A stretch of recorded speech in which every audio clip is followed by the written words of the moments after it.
भगवान जगन्नाथ की मूर्ति अधूरी क्यों रह गई? और जानते हैं जगन्नाथ मंदिर के इतिहास के बारे में।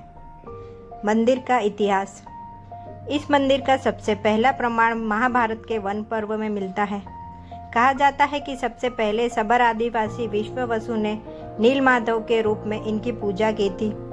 आज भी पुरी के मंदिरों में कई सेवक हैं जिन्हें दैतापति के नाम से जाना जाता है। राजा इंद्रदुम्न ने बनवाया था यहाँ मंदिर। राजा इंद्रदुम्न मालवा का राजा था, जिनके पिता का नाम भारत और माता सुमति था। राजा इंद्रदुम्न को सपने में हुए थे जगन्नाथ के दर्शन। कई ग्रंथों में राजा इंद्रदुम्न और उनके यज्ञ के बारे में विस्तार से लिखा है। उन्होंने यहाँ कई विशाल यज्ञ किए और एक सरोवर बनवाया।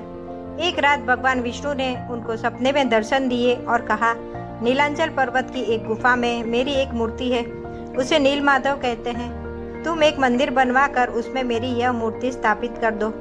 राजा ने अपने सेवकों को नीलांचल पर्वत की खोज में भेजा।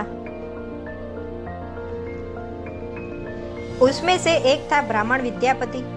विद्यापति ने सुन रखा था कि सबर कबीले के लोग नीलमाधव की पूजा करते हैं और उन्होंने अपने देवता की इस मूर्ति को नीलांचल पर्वत की गुफा में छुपा रखा है। वह यह भी जानता था कि सबर कबीले का मुखिया विश्ववसु नीलमाधव का उपासक है और उसी ने मूर्ति को गुफा में छुपा रखा है। चतुर विद्यापति ने मुखिया की बेटी से विवाह कर लिया। आखिर में वह अपनी पत्नी के जरिए नीलमाधव की गुफा तक पहुंचने में सफल हो गया। उसने मूर्ति चुरा ली और राजा को लाकर दे दी। विश्ववसु अपने आराध्य देव की मूर्ति चोरी होने से बहुत दुखी हुआ। अपने भक्त के दुख से भगवान भी दुखी हो गए। भगवान गुफा में लौट गए, लेकिन साथ ही राजा इंद्रदुम्न से वादा किया कि वो एक दिन उनके पास जरूर लौटेंगे, बशर्ते कि वो एक दिन उनके लिए विशाल मंदिर बनवा दे। राजा ने मंदिर बनवा दिया और भगवान विष्णु से मंदिर में विराजमान होने के लिए कहा।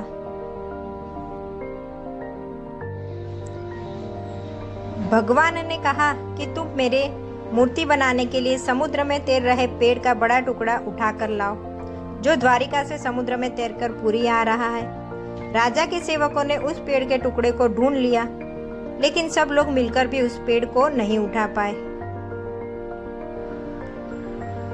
तब राजा को समझ आ गया कि नीलमाधव के अनन्य भक्त सबर कबीले के मुखिया विश्ववसु की ही सहायता लेनी पड़ेगी। सब उस वक्त हैरान रह गए जब विश्ववसु भारी भरकम लकड़ी को उठाकर मंदिर तक ले आए। अब बारी थी लकड़ी से भगवान की मूर्ति गढ़ने की। राजा के कारीगरों ने लाख कोशिश कर ली, लेकिन कोई भी लकड़ी में एक छेनी तक भी नहीं लगा सका। तब तीनों लोक के कुशल कारीगर भगवान विश्वकर्मा एक बूढ़े व्यक्ति का रूप धरकर आए। उन्होंने राजा को कहा कि वे नीलमाधव की मूर्ति बना सकते हैं,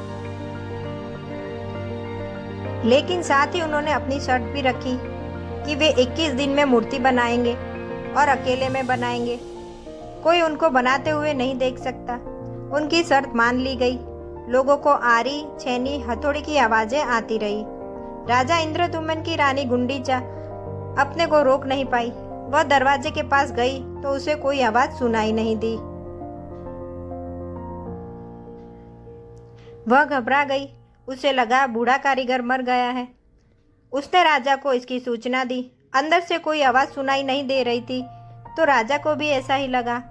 सभी शर्तों और चेतावनियों को दरकिनार करते हुए राजा ने कमरे का दरवाजा खोलने का आदेश दिया। जैसे ही कमरा खोला गया तो बूढ़ा व्यक्ति गायब था और उसमें 3 अधूरी मूर्तियां पड़ी मिली। भगवान नीलमाधव और उनके भाई के छोटे छोटे हाथ बने थे, लेकिन उनकी टांगे नहीं, जबकि सुभद्रा के हाथ पांव ही बनाए नहीं गए थे।